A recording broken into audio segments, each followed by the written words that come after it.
Hola a todos, bienvenidos a un nuevo vídeo en el que vamos a resolver el examen de Canarias de junio de 2025. Vamos a la primera pregunta, que es la competencial, que parece que es de química orgánica. Nos dicen que el ácido láctico o el ácido 2-hidroxipropanoico es un compuesto químico que interviene en diversos procesos bioquímicos, como por ejemplo la fermentación láctica. Fue refinado por primera vez por el químico sueco Carl Wilhelm Scheele en 1780 a partir de la leche agria. Existen dos enantiómeros, el L-ácido láctico y D-ácido láctico, y uno de sus polímeros, PLA, se utiliza para fabricar suturas quirúrgicas que se disuelven gradualmente en el cuerpo, eliminando la necesidad de retirarlas. Por otro lado, el ácido láctico se produce en el cuerpo humano durante el ejercicio intenso cuando la demanda de oxígeno supera la del suministro. La acumulación de ácido láctico en los músculos es responsable de la sensación de fatiga y dolor muscular. El ácido láctico tiene multitud de aplicaciones en distintos campos, como en la cosmética, donde se utiliza como la alternativa al uso de la glicerina como suavizante. También es usado como componente de cremas antiedad para suavizar los contornos faciales, reducir el daño producido por la luz solar y mejorar la textura y tono de la piel, así como un aspecto en general. También se utiliza en productos alimentarios como regulador de la acidez y es un ingrediente de los alimentos procesados y se emplea como descontaminante durante el procesamiento de la carne. Así que el ácido láctico se produce comercialmente tanto por fermentación de carbohidratos como la glucosa, sacarosa y lactosa, como por síntesis química.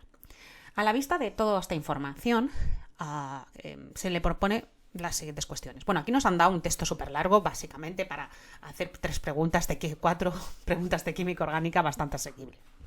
Nos dicen que escribamos la fórmula del ácido láctico y justificamos la existencia de enantiómeros del ácido láctico. Bueno, para que suceda esto, lo que tiene que haber es la presencia de carbono quiral.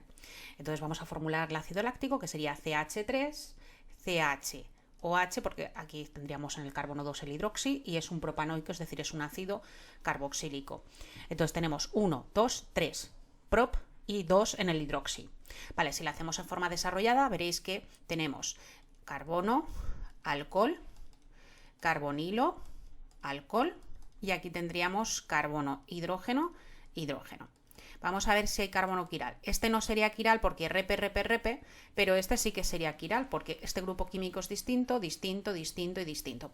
Para que tengamos carbono quiral lo que tiene que haber son 4 sustituyentes distintos o diferentes. También se llama carbono quiral o carbono asimétrico. Y este tampoco porque repe con el oxígeno. Entonces, en este caso, si nosotros tenemos presencia de carbono quiral, el carbono central, que es el que vemos que es quiral, está unido a 4 grupos diferentes, con lo que se convierte en un carbono quiral, permitiendo la existencia de 2 enantiómeros. De hecho, el número de isómeros sería 2 elevado al número de carbonos quirales 1, 2, así que tenemos enantiómero L y D, que son imágenes especulares no superponibles. Bueno, esto incluso a los que vamos a biología, esto pues estamos hartos también de hacer esto, ¿no? Muy bien, vamos a la siguiente cuestión. La siguiente cuestión nos dice que escribamos las reacciones de neutralización del ácido láctico con el hidróxido de sodio y la esterificación con etanol. Que escribamos la neutralización del láctico con el hidróxido de sodio y la esterificación con etanol. Vale. Bueno, una reacción de esterificación es la reacción de un alcohol con un ácido carboxílico. Vale. Primero la neutralización, pues si tenemos el ácido láctico, sería CH3, CHOH y COOH. Reacciona con sodio, con hidróxido de sodio, pues una reacción de neutralización, entonces esto se desprotona, entonces esto se forma lactato de sodio, ¿vale? Más agua. Bueno, lactato de sodio y agua. Luego la reacción de esterificación, pues la reacción de esterificación es la reacción de un alcohol. Esto es un alcohol secundario, es un ácido carboxílico que reacciona con un alcohol, en este caso con etanol, CH3CH2, y entonces esto genera un enlace tipo éster. Enlace tipo éster que sería CH3, CHOH, COO el éster y luego el etilo, que es del etanol, CH2, CH3 y lo que siempre se me olvida, lo siento en algunos vídeos que siempre se me olvida el agua. Y esto es lactato de etilo, pero podríamos decir también 2-hidroxipropano de propanoico, propanoato de etilo. Mira qué fácil es formular. Cambiamos el oico por ato y luego ponemos del etanol etilo, y agua. Bueno, vamos a la siguiente cuestión. ¿Qué producto se obtendrá al oxidar ácido láctico con hidróxido de sodio? Ay, perdón, que estoy juntando líneas. ¿Qué producto se obtendrá al oxidar el ácido láctico?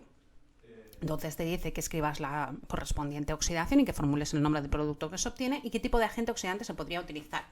Vale, el ácido láctico es un alcohol secundario, ¿vale? Así que si lo oxidamos vamos a generar una acetona. Entonces tenemos CH3, CHOH y el ácido carboxílico, ¿vale? Entonces tenemos que usar un agente oxidante, yo que sé, pues vamos a usar permanganato potásico, dicromato de potasio, lo que sea, un oxidante, ¿vale? Nos dice que digamos el oxidante. Formule qué tipo de oxidante. Pues un oxidante, pues yo qué sé, pues permanganato de potasio, por ejemplo, que es un oxidante bastante potente. Vale, esto reacciona y genera una acetona. Entonces CH3, el alcohol se cambia por una acetona y entonces se genera esto de aquí, es decir, este grupo alcohol, que es el hidroxi, porque el grupo principal es el ácido carboxílico, y entonces esto se formaría el ácido 2-oxo, cuidaos que aquí la acetona sería un radical, y propanoico, del ácido propanoico.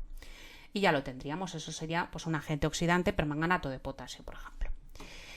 El siguiente nos dice que formulemos, ¿vale? Formulemos según corresponda. Vale, tenemos 1, 2, 3, vale, esto es un éter, 2, y aquí tenemos un metil, un etil y un metil. Ordenamos en orden alfabético, entonces esto sería etil, metil, éter. ¿Vale? Ya lo tenemos. Esto es cetonas, 2 cetonas. Así que, y tenemos 4 carbonos, but, pero esto es butano, diona. Muy bien. Vamos al elemento 3. N-etil, N-metilpropanamina. Entonces esto si lo formulamos, que es el formulado esto, pues quedaría como CH3, CH2, N, CH3, CH2, CH2, CH3. Muy bien. Ahora tenemos el 4, es el benzoato de etilo. Bueno, yo soy muy vaga, voy a dibujar esto con un circulito. Aquí el ácido carboxílico y CH2, CH3. Y luego por último el etanodial. El etanodial sería 5, sería cho y cho. Etanodial o glioxal también se llama. Etanodial. A ver, lo he leído bien. Etanodial. Sí. Cuidado que a veces leemos mal y un A o una O nos cambiaría totalmente el resultado, ¿eh? Cuidado que a mí me pasa también. Vamos al siguiente problema. Bueno, parecía muy complicado, pero en realidad es un problema de competencias, básicamente un problema de química orgánica. Bueno, tenemos los siguientes compuestos químicos que tenemos aquí. Nos piden que calculemos las configuraciones electrónicas de cada una de las especies. Para la especie X tiene un número atómico de 33. Eso significa que si tiene ese número atómico de 33, la configuración electrónica es 1s2, 2s2, 2p6, 3s2, 3p6, 4s2, 3d10 y 4p3. A ver, aquí tenemos 10 y 10, 20, 30 y 33. La última capa sería, pues esto, luego es verdad que en el B nos piden grupo y periodo. Pues vamos a ponerlo si queréis directamente, pues ya que ponemos la configuración ponemos el grupo y periodo. Esto sería periodo 4, porque acaban 4, y el grupo sería grupo pues 2 más 3, 5 más 10, grupo 15. ¿Vale? Y ya lo tendríamos resuelto, grupo 15. Ahora el segundo elemento, que es un catión 2 más, ¿vale? Pero nos dicen que aquí su número atómico, su Z, es 20.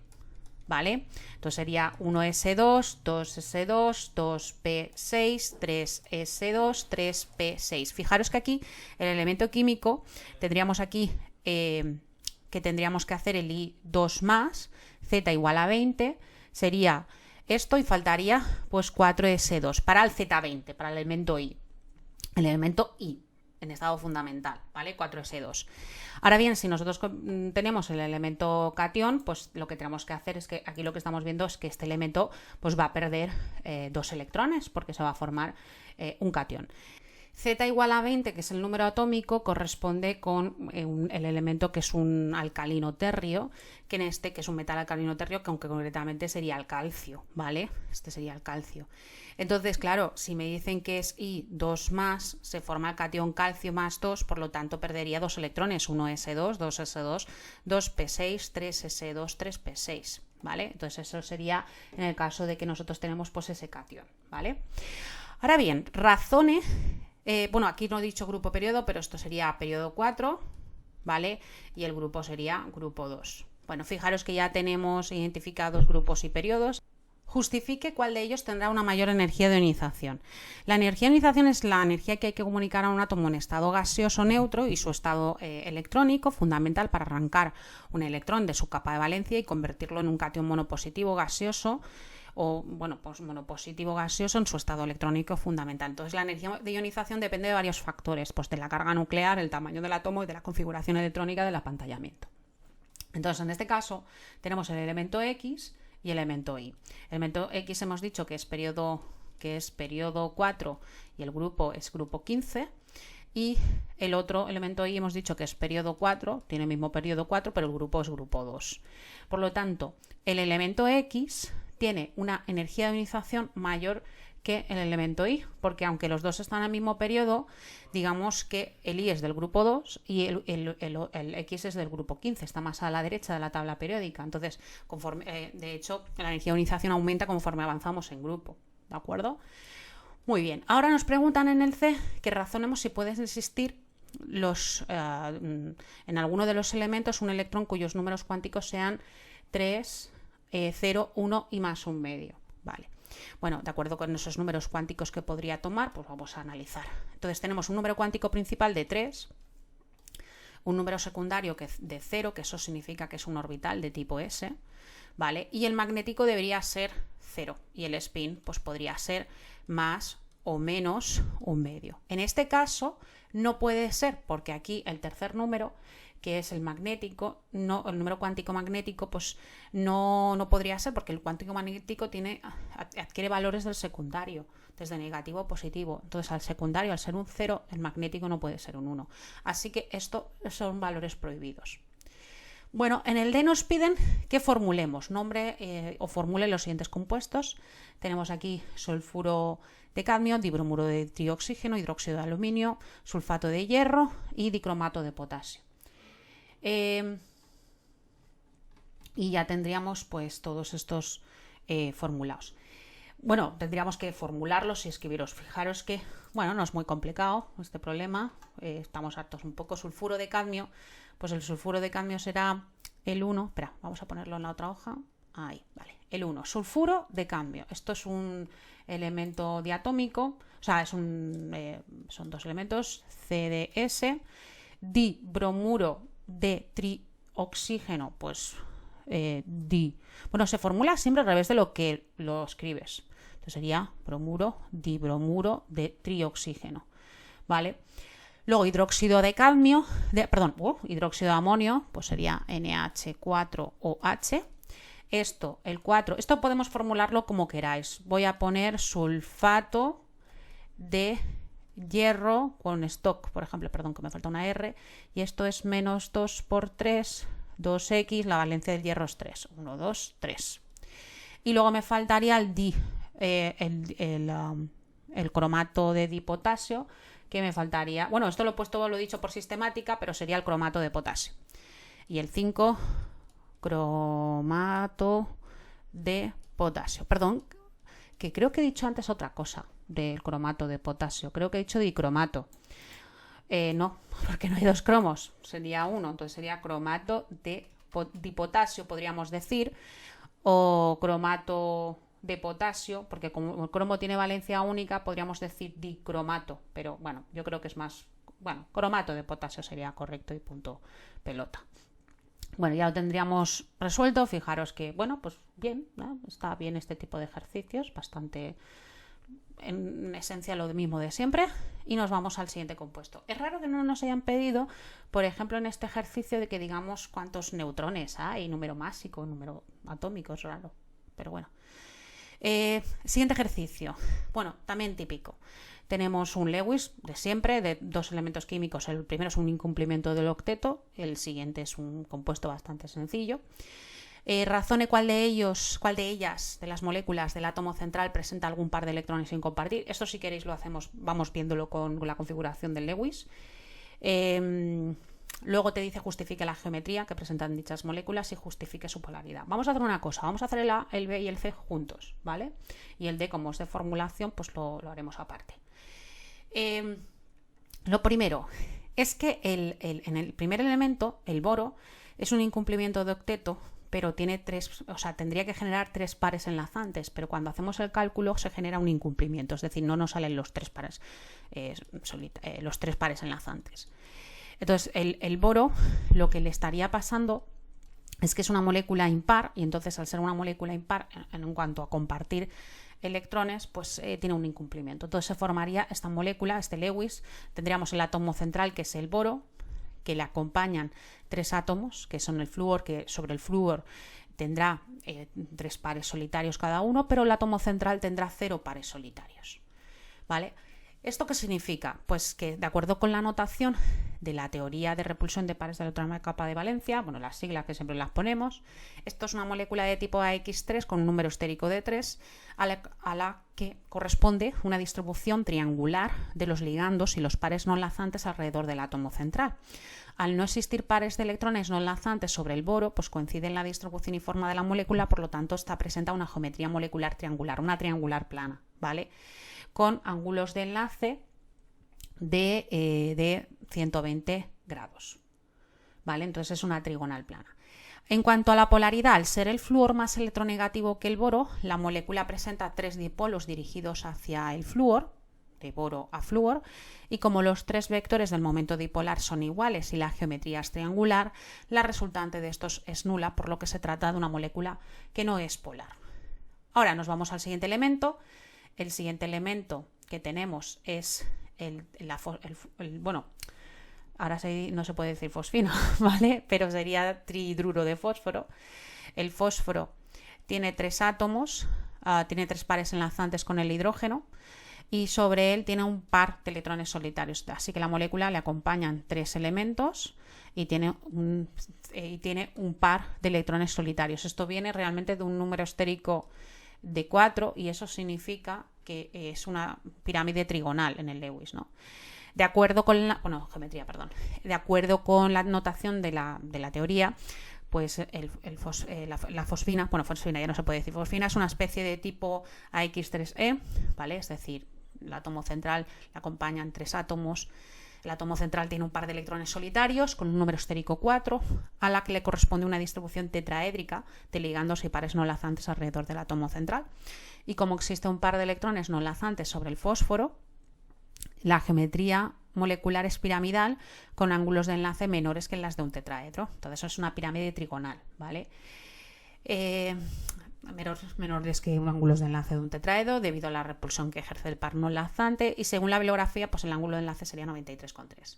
Podremos decir que es menor que 109 y ya está, ¿de acuerdo? Luego la polaridad, al ser el hidrógeno más electronegativo que el fósforo, entonces la molécula presenta 3 dipolos dirigidos del fósforo al hidrógeno. Y como los 3 vectores del momento dipolar son iguales y la geometría es piramidal, pues la resultante de estos es distinta de 0, por lo que se trata de una molécula polar. Y entonces tenemos que sería una molécula polar y bueno, pues sería dando lugar a una geometría de pirámide trigonal. Bueno, fijaros que hemos hecho el A, el B y el C todo junto a la vez. Clásico de examen, clásico que hemos hecho en clase 1000 millones de veces. Bueno, luego nos piden en el ejercicio D que formulemos los siguientes compuestos.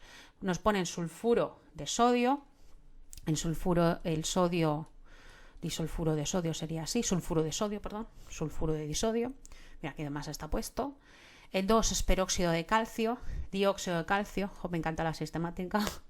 El 3 es hidróxido de amonio sería esto, ¿vale? Esto sería selenato de hierro. el 4, selenato de hierro. ¿Y qué valencia tiene ahí el hierro? La valencia 2, vale, valencia 2.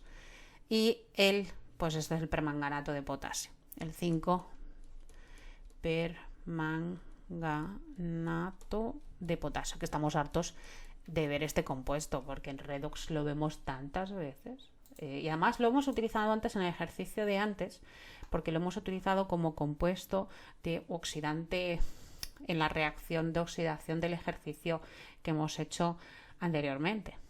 ¿Vale? Muy bien, pues nada, pasemos al siguiente problema. Vamos a borrar esto y pasamos al siguiente problema. Este no parece ser un examen muy largo, cosa que se agradece bastante, porque normalmente suelen ser bastante largos. Este año con los problemas competenciales están siendo ejercicios muy largos. Con el fin de estudiar el equilibrio de descomposición del tetraóxido de dinitrógeno, introducimos 0,5 moles de este gas en un recipiente de 750 mililitros y cuando se alcanza el equilibrio tenemos esto aquí. Nos dan la constante K sub P, que tiene un valor de 3,66 a 25 grados y nos pregunta cuál será el valor de la constante de concentración K sub C a esta temperatura. Y luego dice, si la presión de la mezcla gaseosa del equilibrio es 21,0 atmósferas, ¿cuántos moles de cada uno de los dos componentes están presentes en equilibrio? Y luego justifique el efecto que tendrá sobre el equilibrio un aumento de presión. Vale, fijaros que si nos dan en el apartado A, nos piden la K sub C, pero nos dan la K sub P. Así que K sub P es igual a K sub C por R por T elevado a la variación de moles gaseosos. En este caso, la variación de moles gaseosos no es 0, ¿vale? Porque esto es un equilibrio homogéneo, son todo gases. 2 menos 1, pues 2 menos 1, la variación sería 1. Así que si yo tengo que calcular K sub C será K sub P partido R por T elevado a 1. Así que si la K sub C la P es 3,66 dividido entre 0,082 con una temperatura en kelvins que son 25 grados más 273 será 298 grados Kelvin. Bueno, pues vamos a calcular el valor de K sub C. Bueno, pues esto sería, como veis, bastante asequible. Ojalá todo fuera así. 3,66 partido 0,082 por 298 Kelvin. Ay, perdón. Lo siento. Equivocaciones con la calculadora. Esto sería la K sub C. 0,1497 molar elevado a 1, mol partido 1. Mol partido litros elevado a 1. De hecho, el valor de la K sub P sería atmósferas. Bueno, K sub P y K sub C, recordad que pueden tener magnitud. No todas las comunidades autónomas piden que pongáis la magnitud. Pero el truco es que si es K sub C, tú pones molar elevado a la variación y si pones K sub P es molar atmósferas elevado a la variación. ¿Vale? Esto es un truquito, pero bueno. No haría falta. De algunas comunidades no lo piden. Los exámenes PCUNET sí que lo piden, la selectividad de los extranjeros. Bueno, ya tenemos la A, vamos a la B. Si la presión de la mezcla gaseosa en el equilibrio es 21 atmósferas, es decir, se refiere a que eso es la presión total del sistema, que es 21 atmósferas, ¿cuántos moles de cada uno de los compuestos estarán presentes en equilibrio? Bueno, pues vamos a hacer el equilibrio. Tenemos el tetraóxido de nitrógeno, gas, que se disocia esto es una reacción de disociación, el otro lado sería una dimerización. Vale, entonces nos dice, con el fin de estudiar la disociación del tetraóxido de nitrógeno, vamos a hacer un cuadro de disociación con moles, si os parece. Moles iniciales tendríamos 0,5, aquí nada, aquí la variación sería menos X, aquí sería más 2X y los moles en equilibrio sería 0,5 menos X y 2X. Vale, tenemos el volumen de la vasija así, 750. Podemos calcular los moles totales, tenemos la presión total, tenemos la temperatura, así que con la ecuación de gases ideales podemos sacar los moles totales y los moles totales sacar la X. Los moles totales son la suma de esta fila de aquí, que será 0,5 menos X más 2X, será 0,5 más X. Ahora bien, será 0,5 más X, la presión total es 21 atmósferas, así que, pues con la ley de gases ideales, presión por volumen igual a número de moles por R por T, vamos a calcular los moles totales, que será la presión total por el volumen del reactor dividido entre R por T. Presión, pues nos dicen que una presión de trabajo de ¿cuánto? 21 atmósferas, con un volumen de 750, es decir, 0,75 litros, dividido por la constante de gases ideales, 0,82, por una temperatura de 298 grados Kelvin, que son 25 más 273. Bueno, pues esto sería igual a 21 por 0,75 partido 0,082 por 298. Y entonces esto será igual a 0,6445. 0,6445. Que serían los moles totales. Ahora, si queremos calcular la X, pues la X serán los moles totales menos 0,5. Es decir, 0,6445 menos 0,5. Vale, tenemos los moles de X. Esto menos 0,5, los moles de X, pues sería 0,1445. 0,1445 mol. Claro, conociendo los valores de X, podemos calcular cuántos moles de los compuestos están presentes en el equilibrio. Así que los moles de tetraóxido de nitrógeno será 0,5 menos 0,1445. ¿Vale? Y los moles de dióxido de nitrógeno sería 2 por 0,1445. Bueno, pues nada, vamos a calcular esto. Primero tendríamos que 0,5 menos el anterior sería 0,3554 moles. 0,3554 mol de este compuesto. Y luego, pues 2 por 0,1445, pues estaríamos hablando de 0,289. 0,289 mol de esto, ¿no? Entonces tendríamos unos moles de uno, otros moles de otro y tendríamos el problema, el apartado B resuelto. Bueno, la verdad es que para ser un ejercicio de equilibrio químico ha sido bastante asequible. Ahora, en el C te dice que justifiquemos el efecto que tendrá el equilibrio en un aumento de presión.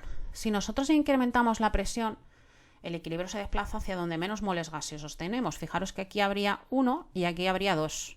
Así que el equilibrio se desplazaría en sentido inverso hacia la formación de reactivos, ¿vale? Pero bueno, vamos a redactarlo bonito. Si aumenta la presión a temperatura constante, de acuerdo con el principio de Le Chatelier, el sistema evoluciona en el sentido en el que baje la presión del sistema. Para que ésta descienda, es preciso que el principio de Le Chatelier que lo haga el número de moléculas presentes en el equilibrio. El sistema se desplaza hacia la formación de tetraóxido de nitrógeno, ya sí que pasa a 2 moléculas de NO2 a una molécula de tetraóxido de nitrógeno, es decir, que el sentido inverso hacia la formación de reactivos. Es decir, pasamos de dióxido de nitrógeno a tetraóxido de nitrógeno, ¿vale? Porque pasamos de más a menos gases. Es decir, nos desplazamos hacia donde menos moles gaseosos tengamos. Muy bien, pasemos a la siguiente cuestión. Cuestión 3b. Aquí te dice que la fabricación industrial del ácido nítrico requiere la oxidación catalítica previa del amoníaco. Y nos pone la reacción de equilibrio ajustada y nos piden que calculemos la variación de la entalpía estándar en esta reacción a 25 grados. ¿De acuerdo? Y que calculemos además la variación de la entropía estándar de la reacción a 25, que justifiquemos a partir de qué temperatura la reacción tendrá lugar espontáneamente en el sentido de la formación de productos, así todas las especies en su estado estándar, y que justifiquemos hacia dónde se desplaza el equilibrio si aumenta la presión total del sistema. Bueno, tenemos aquí los datos de entalpías de formación, de entropías en julios, cuidado, que están julios. Fijaros que el oxígeno es diatómico, pues los moleculares no tienen, los elementos elementales tampoco. Y bueno, pues tenemos aquí los datos. Vale, primero, la variación de la entalpía estándar. Bueno, pues esto es muy fácil porque nosotros cuando hacemos la variación de la entalpía es el sumatorio del número de moles de las entalpías de productos menos reactivos, ¿no? Así que la entalpía de la reacción es el sumatorio por el número de moles de las entalpías de formación de productos menos sumatorio por la entalpía de formación de los reactivos. Bueno, pues esto va a ser igual a, primero, A4 por el del monóxido de nitrógeno, 90 con 25, más 6 por el agua. Agua sería menos 241,82. Cerramos corchete, menos reactivos. Amoníaco, 4 por menos 46,11. Cuidado que todo esto lo estamos calculando en kilojulios, ¿vale? Y hay que tener en cuenta que estamos en kilojulios, ¿vale? Vamos a calcular. Esto será igual a, abrimos un paréntesis, 4 por 90,25 más 6 por menos 241,82, cerramos paréntesis, menos 4 por menos 46,11. Bueno, y entonces esto nos va a dar que es 905,42 kilojulios. A ver, creo que me he equivocado en algún decimal, ¿puede ser? 90,25, sí, 241,82 y 4,46,11. ¿Sí? ¿46,11? Sí, vale. Entonces yo que me he equivocado aquí. A ver, bueno, está bien. A ver, 241 con... Ah, mira, vaya, sabía que había un decimal que había equivocado. Vale, 2. Cuidado, que hasta yo me equivoco aquí. Así que esto es menos 905,48 kilojulios. Kilojulios partido mol. Vale, ya tendríamos la entalpía de la reacción. Ahora que nos pide la entropía. Vamos a apuntarnos aquí la entalpía, porque sabéis qué pasa, en el C lo vamos a necesitar. Entonces vamos a poner aquí menos 905,48 kilojulios partido mol. Vale. Ahora vamos a calcular la entropía. Entonces la entropía pues también se calcula muy parecido. La variación de la entropía se calcula como la entropía de productos, pues sus coeficientes estequiométricos menos los reactivos, ¿verdad? Vamos a poner aquí el símbolo de la entropía. Mira, y reciclamos. Así que la variación de la entropía sería igual. Productos. 4 por monóxido de nitrógeno, 210,76. Más 6 del agua, menos no, 188. 188,83. Cerramos paréntesis, corchete aquí. Menos 4 por 192,45 más 5 por 205,14. Vale, entonces nada, vamos a hacer el cálculo de la variación de la entropía. Bueno, pues esto sería igual a 4 por 210, pero vamos a poner un paréntesis aquí. 4 por 210,76,76, ¿vale? Más 6 por 188,83. Cerramos el paréntesis, menos 4 por 192,45 más 5 por 205,14. Bueno, creo que no nos hemos engañado. Y esto nos dará 180,52 julios. Cuidado, 180,52 julios partido mol por Kelvin. Vale, vamos a ponerlo así, ¿vale? Que sería 180,52 julios partido mol por Kelvin, que si lo convertimos en kilojulios sería 180,52 por 10 elevado menos 3 kilojulios partido mol por Kelvin. Lo dejamos así y ya está, kilojulios. Vale. En el apartado C, justifique a partir de qué temperatura la reacción tendrá lugar, que la reacción que tendrá lugar pues será una reacción de tipo espontánea, ¿no? Si todas las especies están en su estado estándar, ¿vale? Básicamente es que nos piden a qué temperatura funciona esto. La temperatura mínima para que la reacción sea espontánea. A ver, la temperatura mínima para que la reacción sea espontánea tiene que pasar lo siguiente. Lo vamos a calcular a través de la energía libre Gibbs, que es igual a la variación de la entalpía menos la temperatura en kelvins por la variación de la entropía. Y esto tiene que ser menor que 0, es decir, que la temperatura debe ser mayor que dividir la entropía, la entalpía en la entropía, ¿vale? Entonces aquí la temperatura es una inecuación donde que tendremos que será la entalpía, que la entalpía es menos 905,46 kilojulios partido mol, partido la entropía, que son 180,52 por 10 elevado menos 3 kilojulios partido mol por Kelvin. Fijaros que kilojulios partido mol se va y te queda la temperatura en kelvins. Bueno, ¿qué temperatura es esta? A ver, esta temperatura será... ¿de cuánto? Tendríamos menos 905,48 partido 180,52 por 10 elevado menos 3. Perdón, menos 3. y entonces esto nos daría que es menos... Bueno, espera un segundo, esto lo tenemos bien. A ver, 50... la entropía es negativa, la positiva, la temperatura es esto. Vale, sí, veo que la temperatura me está saliendo porque, claro, al ser esto vamos a analizarlo con los signos. Esto me sale que es negativo y esto me sale que es positivo. Entonces, negativo y positivo. Claro, negativo y positivo es negativo y negativo por positivo es negativo. Es decir, que todo va a salir espontáneo. Es decir, la energía libre de Gibbs aquí me sale que es menos 5015 kelvins. Entonces la energía libre de Gibbs será negativa realmente a cualquier temperatura. Porque estaríamos viendo con esto de los signos, estaríamos viendo que esta reacción es, pues por ejemplo, vemos que esto es menor que 0 y esto es mayor que 0, por lo tanto eso significa que menos, fijaros, menos más menos, eso significa que la reacción siempre va a ser espontánea. Claro, al darme la temperatura negativa, eso significa que la reacción será espontánea por entropía a temperaturas superiores, en realidad de esa temperatura que tenéis ahí, pero realmente en la práctica es espontánea a cualquier temperatura, ¿vale?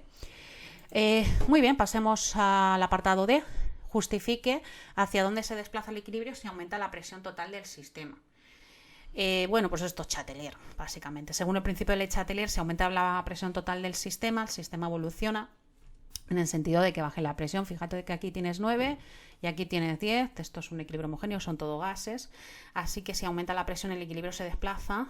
Si aumenta la presión, el equilibrio se desplaza hacia donde menos moles gaseosos tengamos, es decir, en sentido inverso hacia la formación de reactivos. Bueno, para ponerlo bonito, diremos que según el principio de Chatelier, si aumentamos la presión total del sistema, el sistema evoluciona en el sentido en que baje la presión, y para que ésta disminuya es preciso que lo haga el número de moléculas de gas presentes en el equilibrio, y entonces el sistema se desplaza hacia la formación de amoníaco, de oxígeno, ya que así pasa de 10 moléculas de NO, de monóxido de nitrógeno y agua, a 9 moléculas de amoníaco y oxígeno. Entonces el equilibrio se desplaza en sentido inverso hacia la formación de reactivos. Muy bien, pasemos al siguiente problema. Problema 4. Creo que el examen tenía un total de 5 problemas. Bueno, 5 preguntas había que hacer, pero nos quedan 4 problemas por hacer. Vale. Problema 4, que se divide en problema 4A, 4B. De hecho, tenéis que elegir entre 4A y 4B. Yo os digo, quitando la pregunta competencial, en realidad tampoco ha cambiado mucho el examen.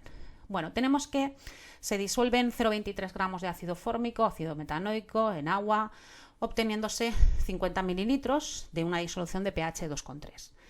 ¿Cuál es la constante de acidez del ácido fórmico? Bueno, tenemos todos los datos. El ácido fórmico es un ácido débil que se disocia menos que el 100%. Voy a ponerlo tipo Arrhenius, ¿vale? Si os parece. Aquí ponemos el ion formiato, acuoso, y el protón, que en realidad equivale a los iones oxonio, ¿vale? Entonces vamos a calcular qué concentración inicial tenemos del fórmico, porque tenemos datos para que nos lo den. La concentración inicial, recordemos que es el número de moles partido el volumen en litros, y a su vez el número de moles es la masa en gramos partido el peso molar partido el volumen en litros. Yo tengo un volumen de 50 por 10 elevado menos 3 litros. Tenemos una masa de fórmico de 0,23. Este ejercicio lo hemos hecho el mismo. Ahora que estoy viendo los datos, lo hemos hecho en clase igual. Este está repetido de otra comunidad autónoma. Entonces el ácido fórmico sería 1, 12, 16 por 2 más 1. Entonces el peso molar será 46 gramos partido mol, ¿no? A ver, espérate, que lo he hecho de cabeza, pero no sé si lo he hecho bien. 1 más 12 más 16 por 2 más 1. 46 gramos partido mol. Entonces el peso molar sería 46 gramos partido mol, y entonces la concentración inicial que yo tengo aquí del ácido, del fórmico, de la disolución que me están diciendo en este caso, sería pues 0,23, que lo dividimos entre 46, que a su vez lo dividimos entre el volumen de 50 por 10 elevado menos 3, porque este volumen hay que pasarlo a litros. Así que la concentración inicial es 0,1. Sí, hemos hecho el mismo ejercicio en clase. Hemos hecho exactamente el mismo ejercicio. Este está repetido. Entonces vamos a poner aquí cuadro de disociación. La concentración inicial es 0,1 y la conocemos. La variación menos x más x más x, y la concentración en equilibrio 0,1 menos x, x y x. Otro dato que conocemos es el pH. Sabemos que el pH es igual al menos logaritmo de la concentración de protones, y a su vez sabemos que la concentración de protones es 10 elevado menos pH. Sabiendo el pH, en realidad sabemos el valor de x, porque x, que es la concentración de protones, da que 10 es elevado a 2,3. ¿Eso qué significa? Que tenemos todos los datos para poder calcular la K-SUA. Entonces la K-SUA es igual a la concentración del ion formiato o metanoato por protones partido la concentración del fórmico, que es un líquido urticante, todo hay que decir. Esto es x al cuadrado, x por x, 0,1 menos x. Sustituimos 10 elevado a menos 2,3. Esto lo elevamos al cuadrado, partido 0,1 menos 10 elevado a menos 2,3. Bueno, pues resolvemos esto y tendremos el valor de la K-SUA. Esto será igual a 10 elevado a... Perdón, falta un paréntesis aquí. Cuesta más hacer las cosas con la calculadora que otra cosa, ¿eh? 2,3, lo elevamos al cuadrado, partido 0,1 menos 10 elevado a menos 2,3. Y entonces esto es 2,64 por 10 elevado a menos 4. 2,64 por 10 elevado a menos 4. Y ya tendríamos el valor de la K-SUA. Ahora, el grado de disociación sería X partido concentración inicial por 100. Y entonces aquí tendríamos que la X... Eso si lo queremos poner en porcentaje, el grado de disociación, porque en el B nos piden que hagamos el grado de disociación. Si lo queremos poner sobre 100, pues lo podemos poner sobre 100. Bueno, entonces aquí tendríamos que la X, que es 10 elevado a menos 2,3, lo dividimos por la concentración inicial, que es 0,1, lo multiplicamos por 100 y así obtenemos esto en porcentaje. 5,011%. Bueno, en realidad 0,12%, porque si redondeamos un poquito. Bueno, ya tendríamos el A y el B. Fijaros que es un ejercicio, pues la verdad es que muy estándar, es lo mismo de siempre. ¿Vale? Vamos al siguiente problema. El siguiente problema es un ejercicio teórico que estamos hartos de hacer en clase. Ya os digo que este ejercicio lo hemos hecho el mismo en clase. Nos preguntan que si neutralizamos totalmente una disolución de ácido fórmico con hidróxido de sodio, que escribamos la reacción que tiene lugar. Vale, el ácido fórmico, cuando reacciona con hidróxido de sodio, genera una sal que es formiato o metanoato de sodio. ¿Vale? Entonces lo que vamos a hacer es que esta sal la disociamos, metanoato de sodio, nos da ion sodio y el ion metanoato, y analizamos. El ion sodio es un ácido conjugado que procede de una base fuerte, por consiguiente es más débil que el agua y no produce reacción de hidrólisis. Y el ion formiato o ion metanoato es una base conjugada que procede de un ácido débil, que es el ácido fórmico, que es una base más fuerte que el agua y entonces produce una reacción de hidrólisis alcalina. Entonces la disolución será básicamente por hidrólisis alcalina del ion formiato o del ion metanoato. Así que la disolución será básica. ¿Vale? Fijaros que esto es siempre lo mismo, o sea, es decir, esto son las 3 o 4 fases que nos aprendemos y siempre decimos lo mismo. Vamos al siguiente problema, pregunta 4b, que bueno, pues esta pregunta pues es también de ácido-base, ¿vale? Pero en este caso de neutralización de una base, pero bueno, es bastante asequible. Nos dice que se disuelve 1,68 gramos de hidróxido de potasio en agua para preparar 100 mililitros de una disolución y que calculemos el pH de la disolución obtenida. Luego, ¿cuántos mililitros de ácido clorhídrico 0,6 molar hacen falta para neutralizar 100 mililitros de una disolución de hidróxido de potasio del apartado anterior? Que escribamos la correspondiente reacción de neutralización, bueno, lo mismo de siempre. Y que calculemos el pH de la disolución obtenida cuando se le añade 250 mililitros de agua a 50 mililitros de una disolución inicial de hidróxido de potasio. Bueno, pues bastante fácil. Vamos allá. Primero, vamos a calcular, tenemos hidróxido de potasio, que es una base fuerte, que se disocia al 100%. Entonces te da ion potasio más ion hidróxido. Eso significa que si nosotros tenemos que calcular el pH, lo haremos a partir de la concentración de hidróxidos. Pero en esencia, como ser una base fuerte, la concentración de hidróxidos es la misma que la de la base. ¿Vale? Entonces, ¿qué concentración tenemos del hidróxido de sodio? Pues muy fácil. Esto es el número de moles, partido el volumen en litros, y sabemos que el número de moles es la masa en gramos, partido el peso molar, y todo esto dividido por el volumen en litros. Vale, ¿qué masa nos dicen que hay? Pues 1,68 gramos. ¿Cuál es el peso molar de esto? Pues sería 39 más 16 más 1, 56 gramos partido mol. Y el volumen, pues 0,1 litros. A ver, 39 más... Espera, ¿ha puesto bien el peso molar? Sí, el peso molar está bien. 16 más 1, 17. 39 más 17, 56 gramos partido mol. Sí, lo hemos puesto bien. Así que esto será pues 1,68 dividimos entre 56, que a su vez, dividimos, no multiplicamos. Dividimos entre un volumen de 0,1 litros.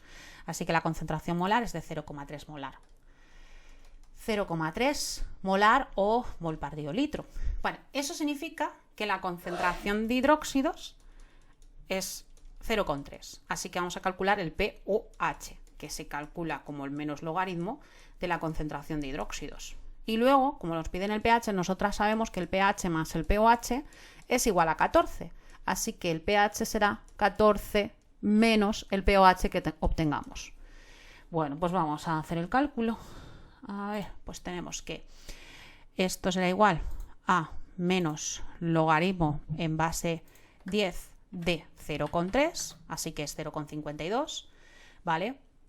Entonces el pOH es 0,52, 0,52, vale, ahora le restamos 14 menos el anterior, nos sale que el pH es 13,477, 13,477, que si os apetece, pues se puede redondear si os apetece a 13,48, pero bueno, lo dejamos ahí.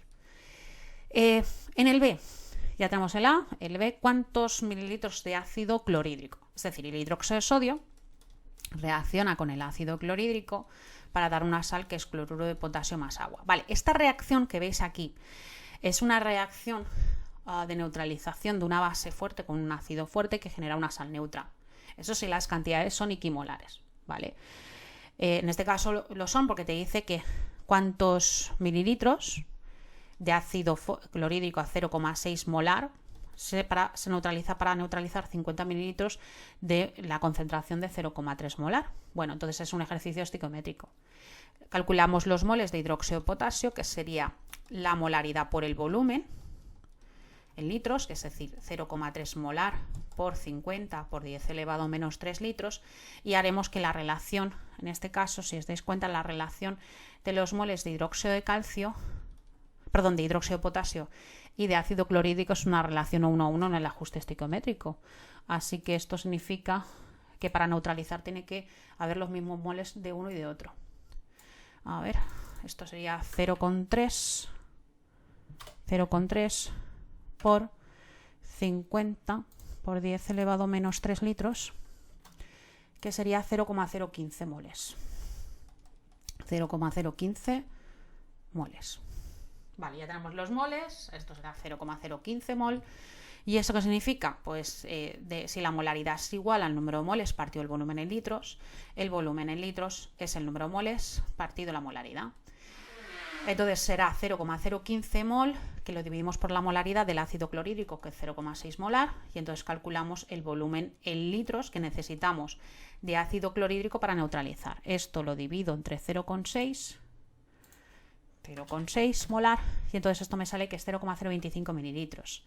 Litros, perdón, 0,025 litros, que esto es lo mismo que decir 25 mililitros. Si lo multiplico por 1000, ¿va?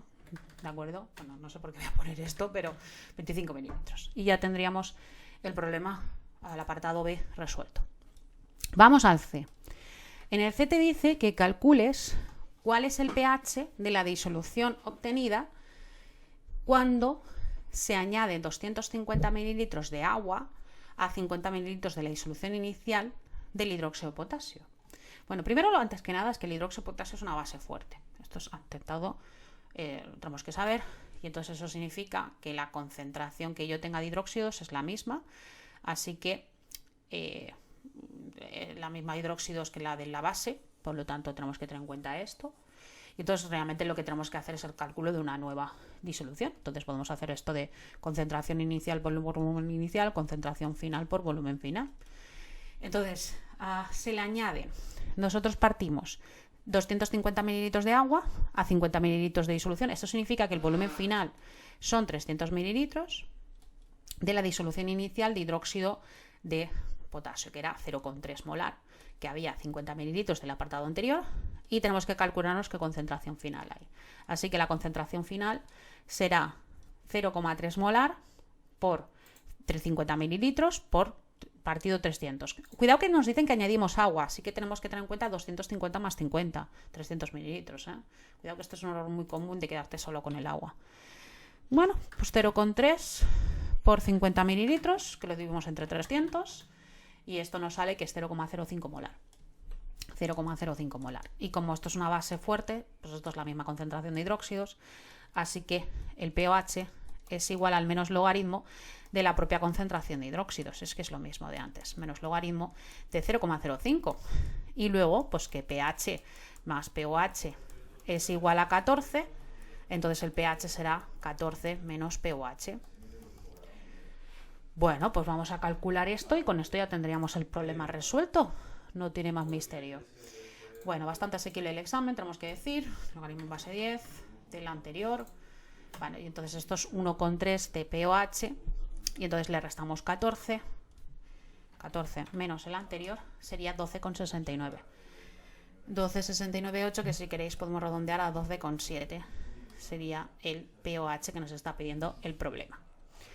Bueno, pues nada, vamos a la pregunta última, la 5, que tiene también dos partes, de las cuales hay que elegir entre la A y la B. 5B, 5A. 5A, pues es un redox, ¿vale? Te dice que para la siguiente reacción de oxidación-reducción tenemos el dicromato de sodio con ácido clorhídrico que da tricloruro de cromo con cloro, cloruro de sodio y agua. ¿Qué especie es la oxidante y cuál es la reductora? Justificamos el elemento que se oxida y cuál se reduce. Que ajustemos la reacción por el método de ion-electrón y que ajustemos la reacción molecular. Bueno, lo mismo de siempre. Primero, valencias químicas. El sodio es un alcalino, por lo tanto la valencia es más 1 por 2. El cromo, fijaros que esto podemos hacer la suma que es 0, ¿vale? Fijaros, no, 0. Menos 2 por 7. El cromo a lo mejor no te lo sabes, 2x, pero sabes que el sodio es más 1 por 2. Entonces esto es 2 más 2x menos 14 igual a 0. Eso significa que la x es 6, ¿vale? Entonces 1... 6, la del cromo, menos 2 de oxígeno, más 1 menos 1, menos 1 más 3 menos 3, 0, 0, más 1 menos 1 y más 1 menos 2. Vale, ya tenemos valencias. Ahora vamos a buscar los cambios. Primer cambio, el cromo. El cromo pasa de valencia 6 a valencia 3, por lo tanto esto es una reacción de reducción. Así que el ion dicromato es un agente oxidante. ¿De acuerdo? Vale. El otro cambio observado. Vemos del ion cloruro menos 1 que pasamos a clorogas 0. Hay un incremento de valencia, así que esto es una oxidación y esto sería perdón, aquí me falta una C, reducción. Entonces tenemos aquí una reacción de oxidación y entonces el ion cloruro es un agente reductor. Bueno, ya tenemos identificado las reacciones, los agentes oxidantes, los agentes reductores y nada, vamos a hacer el ajuste del método en electrón. Tenemos la reacción de reducción por un lado y la reacción de oxidación por otro. Voy a empezar por oxidación. Tenemos oxidación y reducción. Bueno, pues tenemos oxidación, el ion cloruro, que pasa a clorogas. Y luego el ion dicromato, menos 2, que pasa a cromo más 3. Yo os doy un consejo, no pongáis valencias químicas aquí, que mucha gente pone valencias y luego vienen los fallos. Bueno, vamos al balance de masas. Primer paso, ajustar aquellos átomos que son distintos del oxígeno y el hidrógeno. Voy a poner aquí un 2, porque tengo 2 cloros. Aquí también un 2 porque tengo 2 cromos. Siguiente paso, ajustar el oxígeno con agua. Entonces yo tengo 7, entonces pone aquí 7 moléculas de agua y después ajusto hidrógenos con protones. 7 por 2, 14 protones. Ya tengo el balance de masas, ahora voy a hacer el balance de cargas. Balance de cargas, pues tengo 2 cargas negativas aquí, aquí tengo 0, por lo tanto aquí lo que haré es sumar 2 electrones, como quien suma números negativos. Después aquí tengo 2 por 3, 6 cargas positivas, más 6, aquí tengo menos 2 y 14 positivas. ¿Qué tengo que hacer para que me dé 6 positivos? Pues voy a sumarle 6 electrones. Entonces esto es como si tú hicieras menos 6 menos 14, pues sería más 14 menos 2 más 12, menos 6 más 12, pues más 6. Bueno, ya lo tendremos y ahora transferencia electrónica. Como aquí tengo 6, pues este lo voy a multiplicar por 3 y tengo la transferencia electrónica realizada. Reacción iónica. Vamos a poner la reacción iónica ajustada. Bueno, pues aquí tendríamos que 14 protones más un ion dicromato más 2 por 3, 6 iones cloruro. Nos vamos al otro lado, 2 clorogas más 2 cromatos más 7 moléculas de agua. Ya tendríamos la reacción iónica. Ahora vamos a transferir los coeficientes de la iónica a la molecular. Bueno, tenemos dicromatos, tenemos uno, por lo tanto tenemos un dicromato de disodio, más ácido clorhídrico. Aquí tengo 14 y 6, manda los que más, 14 de ácido clorhídrico. Nos vamos al otro lado. Cromos, hay 2, eso significa que tengo 2 de tricloruro de cromo. Más clorogas, me salen 2, clorogas, vale. Perdón, 2 no. Uy, he cometido aquí un error. 2 no, 2 por 3, 3. Perdón. No he visto el 3. Perdón. 3, 3 de clorogas y 3, perdonar, disculpar el error, que despiste. Bueno, son despistes ya de estar muy cansados esta semana. 3 de cloro, vale. Y luego tenemos el cloruro de sodio, que esto siempre lo que hago yo es subrayarlo, porque eso significa que no participa del equilibrio, o sea, de la propia reacción redox en sí. Y luego moléculas de agua tengo 7. Así que eso significa que esta molécula que no ha participado, este compuesto que no ha participado, tengo que ajustar por tanteo. Bueno, como aquí hay 2 sodios, le vamos a meter aquí un 2. Entonces tenemos la reacción ajustada: 2 sodios, 2 cromos, 7 oxígenos y hidrógenos 14. La reacción está totalmente ajustada. ¿Y cloros hay? ¿Cuántos cloros hay? 2 por 3, 6, más 6, 12, más 2, 14. Perfecto. La reacción está totalmente ajustada. Bueno, quitando el fallo que se me ha olvidado aquí, cuidado que es un 3, no un 2, perdonad, se me ha ido la olla. El resto pues era bastante asequible. Bueno, vamos al siguiente problema. Haciendo uso de los potenciales estándar de reducción de los halógenos que se proporcionan, justifica cuál de las diferentes especies del grupo es la más oxidante y cuál es la más reductora, y que escribas la siguiente. Y luego te dice en el B que escribas las siguientes reacciones ajustadas, razón si no serán espontáneas: la reacción de reducción del dicloro con el ion bromuro, la reacción de reducción del dibromo con el ion fluoruro, y luego será un recipiente de cobre un buen material para contener el dibromo. Vamos a la primera pregunta. ¿Cuál es la especie más oxidante y la más reductora? Vale, la más oxidante es la especie que más fácilmente se reduce. Entonces, un agente oxidante, o sea, yo lo pienso en oxidante, un agente oxidante. Entonces, un agente oxidante lo que hace es reducirse, por lo tanto, es la que tiene más fácilmente que se reduce. O sea, su sujeto predicado, ¿no? Su predicado reducirse, la reducción. Así que tendremos que buscar aquel que tenga un potencial estándar de reducción más alto.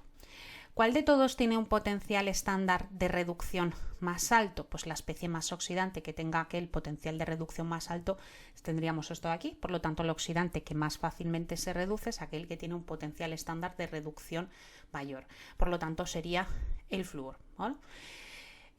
Tendríamos que sería el flúor. Ahora, si nos vamos a la siguiente pregunta, ¿cuál es la especie más reductora? Pues la especie más reductora, estaríamos hablando que la especie más reductora es aquella que más fácilmente se oxida, es decir, estamos hablando de un agente oxidante, perdón, de un agente reductor, ¿vale? Un agente reductor tiene más tendencia a participar en una reacción de oxidación, entonces buscamos aquel que tenga un potencial estándar de oxidación más alto, que eso es lo mismo que buscar aquel que tiene un potencial de reducción más bajo. Entonces, si buscamos uno que tenga un potencial de reducción más bajo o el menor potencial de reducción, estaríamos hablando del cobre. El cobre es el que tiene el potencial más bajo en su forma reducida, que es la que más fácilmente se oxida. Por lo tanto, la especie más reductora sería en este caso el cobre metálico. Y bueno, pues tendríamos la más oxidante el flúor y la más reductora el cobre. Bueno, en el B te dice: escriba las siguientes reacciones ajustadas y razones serán o no espontáneas. Bueno, tenemos la reacción de reducción del dicloro por el ion bromuro, y luego tenemos la reacción de reducción del dibromo al ion fluoruro. Bueno, aquí lo que tendríamos que hacer, yo lo que haría es separar los iones y escribir pues la reacción global ajustada. Creo que esto sería mucho más sencillo. Pero bueno, se puede hacer, es la verdad que se puede hacer de varias maneras. Tenemos el bromo que reacciona con... Bueno, lo podemos hacer por separado, ¿no? Porque, por ejemplo, el primer apartado del apartado B tendríamos 2 reacciones. El cloro con el bromo, ¿vale? El cloro gas más el ion bromuro, que genera 2 de ion cloruro más el bromo, ¿vale? Bueno, perdón, aquí sería 2-ion-bromuro, ¿vale? Entonces tendríamos la reacción de reducción, que sería de cloro a cloro menos, ¿vale? Y la reacción de oxidación, bueno, esto sería reducción, la reacción de oxidación, que sería del ion bromuro a el bromo gas, ¿vale? Que estos son 2 aquí y aquí otro 2 electrones, 2 electrones. Aquí pondríamos el potencial estándar de reducción del cloro, que sería pues más 1,36 voltios, y aquí ponemos el potencial de oxidación, que sería potencial de oxidación, le cambiamos el signo y entonces sería pues menos 1,07 voltios, y entonces será 1,36 más menos 1,07, a ver cuánto sale esto. Esto sería 1,36, perdón, sería 1,36 menos 1,07. Bueno, pues esto sería 0,29. La variación sería 0,29. Vale, al ser 0,29, ¿eso qué significa? Cuando la energía libre de Gibbs es igual al número de electrones transferidos, en negativo, por la constante de Faraday, por la variación del potencial de la reacción. Si la variación del potencial de la reacción es de signo positivo, significa que la energía libre de Gibbs es menor que 0. Eso significa que se trata de una reacción de tipo espontánea. Entonces la primera que tendríamos sería una reacción de tipo espontánea. Ahora la segunda reacción que tenemos sería la reacción de reducción del dibromo por el flúor, por el ion fluoruro, vamos a escribirla. Entonces esto sería bromo más 2 iones fluoruro por el ajuste, 2 iones bromuro más el flúor gas. Entonces tenemos la reducción, que será del bromo al ion bromuro, ¿vale? Que esto será el potencial estándar de reducción de esto, que sería el potencial estándar 1,07 voltios. Y luego la oxidación sería del ion fluoruro, que pasamos al flúor gas. Entonces estos son 2, aquí obviamente 2 electrones, ¿no? 2 electrones. Y aquí vamos a poner potencial estándar de oxidación. ¿Cuál es el potencial estándar de oxidación de esto? Cambiamos el signo, menos 2,87 voltios. Bueno, menos 2,87, haremos la suma, así que esto es 1, bueno, esto es negativo, obviamente 0,7 menos 2,87, ¿vale? Y entonces esto nos sale menos 1,8 voltios. Entonces la variación es igual a menos 1,8 voltios, y entonces, claro, al ser la variación de signo negativo, la energía libre de Gibbs será mayor que 0, y entonces se trata de un proceso que no es espontáneo. No es espontáneo. ¿Vale? El primero sí que lo es, y el segundo, pues no lo será. Bueno, ¿será un recipiente de cobre un buen material para contener dibromo? Bueno, pues tenemos aquí un recipiente que es de cobre sólido. Entonces el cobre sólido, lo único que le puede pasar es que pasa el cobre acuoso, es decir, que se deshaga. Entonces, cobre más 2, si os dais cuenta, de 0 más 2, esto es una reacción de oxidación. Aquí pondremos 2 electrones y aquí vamos a poner el potencial estándar de oxidación del cobre, que lo que tenemos que hacer es cambiar de signo, 0,34 voltios. Y luego tenemos el bromo. Vale. Entonces el bromo diatómico, lo único que le puede pasar es que pase ion bromuro. Entonces 2 iones bromuro, 2 electrones, y entonces esto es una reacción de reducción. Entonces aquí vamos a poner el potencial estándar de reducción del bromo, más 1,07 voltios. Sumamos, entonces aquí tenemos cobre sólido más bromo, nos vamos al otro lado, cobre más 2 acuoso, más 2 iones bromuro en disolución acuosa. Ahora, si calculamos la variación del potencial estándar, esto nos va a dar que es menos 0,34 más 1,07. Vale, ¿esto qué va a pasar? Que nos va a dar de signo positivo, nos va a dar más 0,77 voltios, que significa que la reacción aquí es espontánea.